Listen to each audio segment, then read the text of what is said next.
Ko e loto whakaaho ki a whakaloto lahi mo whakatoa merie me he wholofola. Ka veinga, lao a sihova, potu wholofola, sa me te au taha hiwa ves te awono ni mā ki te awono no.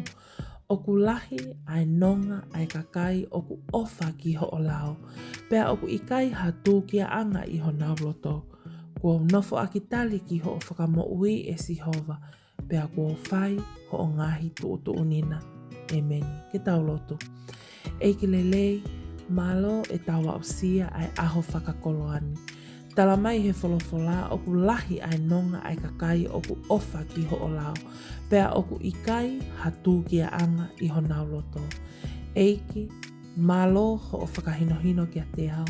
Ka pau te nofo ki he wholofola mo oni o sisu kalaisi. Te umau ai mo ui oku nonga. Pea he ikai pe iai hatu ki a anga ki he eku mo ui. Mo whanonga pirikini o kua whai. Mei taimi ki i tāniki. I ho hua whape sisu kalaisi. O koe hoku whakamo ui. Emeni. Iyo, koe nonga atu mo e fie maarie ai mo ui o ku nofo i he malu o Sihova sātai. Neongo ka hake hawhisi i naua. Moha ngahi pe au tā o taimi. O ku te kei nonga pe he malo o Sihova. Whakamalo atu, ho subscribe mai ki he channel, tā ope mo koe sisu.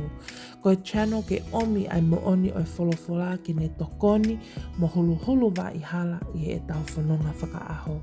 Loto mau pe ki he eiki, whainga maarie ko toa pe ho o mo ui, pe whakaai he eiki, si e tau ngai whē mau. Don't forget to subscribe for daily prayers of hope and encouragement from the Bible. Thank you and God bless.